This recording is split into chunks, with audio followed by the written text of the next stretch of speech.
এইভাবে যদি খেলতে থাকে টিম ইন্ডিয়া তাহলে তো মনে হয় চ্যাম্পিয়ন্স ট্রফি টিম ইন্ডিয়া জিতবে।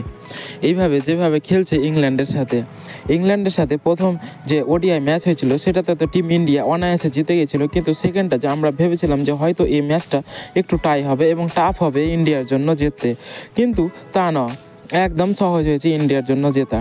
কারণ প্রথমেই ইংল্যান্ড টসে যেতে আর ব্যাট করার সিদ্ধান্ত নেয়, আর তারপর ইংল্যান্ড টসে যেতে ব্যাট করতে আসে আর তারা মাত্র 304 রানের টার্গেট দেয়। তাদের প্রথম থেকেই ব্যাটিং অর্ডার ফ্লপ যাচ্ছিলো, কিন্তু এইবার তারা প্রথম ওডিআইয়ে যে ভুলটা করেছিল সেই ভুলটা তারা এবার করেনি। এইবার তারা একটু ভালো খেলেছিল। ফিল সল্ট 29 বলে 26 করেছিল, বেন ডকেট 56 বলে 65 রান করেছে, 10টা 4, 116 স্ট্রাইক রেটের সাথে। জো রুট ম্যাচে ভালো খেলেছে, 72 বলে 69, আর সেরকম কেউ খেলতে পারেন। লিয়াম লিভিংস্টোন একটু খেলেছিল 41।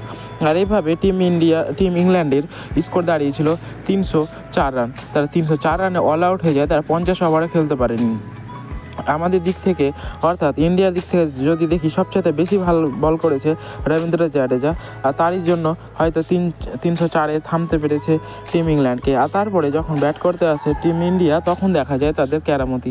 কারণ টিম ইন্ডিয়া আমরা ভেবেছিলাম যে এবার জয়সওয়াল খেলছে না তার মানে হয়তো লাটঘাট করবে, কিন্তু না, সেটা একদম হতে দেয়নি রোহিত শর্মা আর শুভমান গিল প্রথম থেকে তারা দাবিয়ে খেলে। প্রথম থেকে তারা বুঝতে দেয়নি যে এই রানটা আমরা ভাবছিলাম যে এই রানটা হয়তো 40 ওভারে চেস হয়ে যাবে, কারণ শুভমান গিল আর যখন রোহিত শর্মা খেলছিল। কিন্তু তারপরে যখন শুভমান গিল আউট হয় মাত্র 60 রান করে, 52 বলে 60 রান করেছিল, তারপরে আসে বিরাট কোহলি। আর বিরাট কোহলি এবার ফ্লপ গেছিল, কিন্তু একদিকে দাঁড়িয়েছিল রোহিত শর্মা আর দ্বিতীয় দিকে দাঁড়িয়েছিল শ্রেয়াস আইয়ার কথা কি বলবো। শ্রেয়াস আইয়ার তো একদম ধাসু ব্যাটিং করছে ওয়ানডেতে, প্রত্যেকটা ম্যাচে ভালো বল করছে, ব্যাট করছে শ্রেয়াস আইয়ার।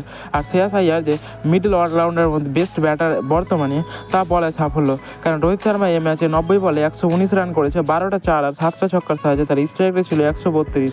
রোহিত শর্মা খুব ভালো বল করেছে, ব্যাট করেছে, এবং রোহিত শর্মা এরকম চ্যাম্পিয়ন্স ট্রফির আগে ফর্মে আসা খুবই ইম্পর্টেন্ট ছিল, যেটা রোহিত শর্মা করেছে। আর যখন এসেছে তখন সে খুব ভালো খেলেছে, আর সে রেকর্ড ব্রেকও করেছে। রোহিত শর্মা, বিরাট কোহলি এগুলো প্লেয়ার যখনই খেলে তখনই রেকর্ড ব্রেক হয়। আর তারপরে তার সাথ দিয়েছিল শ্রেয়াস আইয়ার 47 বলে 44 রান করেছে, আর তার সাথ দিয়েছিল সাথে আকসার প্যাটেল খুবই ভালো মানের ব্যাটার, যেমন বোলারও তেমন অলরাউন্ডার, একদম পারফেক্ট অলরাউন্ডার। আকসার প্যাটেলকে প্রথমের দিক থেকেই পাঠিয়ে দিয়েছে টিম ইন্ডিয়ার কোচরা আকসার প্যাটেলের ওপরে একটা বড় দায়িত্ব দিতে চাইছে চ্যাম্পিয়ন্স ট্রফিতে। আর সেটাই হয়তো আমরা দেখতে পাবো সামনে চ্যাম্পিয়ন্স ট্রফিতে আকসার প্যাটেলের হয়ে। কারণ আকসার প্যাটেল যেমন মিডল অর্ডার থেকে ম্যাচ বার করে নিয়ে যাচ্ছে, ঠিক তেমনই বল করেও খুব ভালো পারফরমেন্স দিচ্ছে টিম ইন্ডিয়াকে। আর ফ্লপ গেছে কেএল রাহুল ফ্লপ গেছে। হার্দিক পান্ডিয়া এসে 6 বলে 10 রান করেছিল, আর রবীন্দ্র জাডেজা 7 বলে 11 রান করেছে। আর এইভাবে মাত্র 44.3 ওভারে টিম ইন্ডিয়া এই 308 রান করে ফেলেছে। টিম ইন্ডিয়ার সাথে মনে হয় যে টিম ইংল্যান্ডের কোনো মোকাবিলায় নাই, কারণ টিম ইংল্যান্ড যেভাবে খেলছে মনে হয় না যে তারা ইন্ডিয়ার সাথে আর একটা ম্যাচ জিততে পারবে। এর পর ব্যাক টু ব্যাক দুটো ম্যাচ যে হলো, দুটো ম্যাচেই টিম ইন্ডিয়া জিতেছে, আর খুব একদম রোমাঞ্চকর মোমেন্টে এনে জিতেছে। কোনো ম্যাচ টাই হচ্ছে না। আমাদের মনে হচ্ছে যে এবার যে টিম ইংল্যান্ড আছে সেটা কি তারা একদম নিজের অস্তিত্ব ধরে রাখতে পারবে না হারিয়ে ফেলবে। সিরিজ তো এবার ইন্ডিয়ায় জিতবে, কিন্তু দেখার হলো যে তারা কতটা লিড করতে পারে বা চ্যাম্পিয়ন্স ট্রফির যে প্রিপারেশন তারা কতটা দিতে পারে।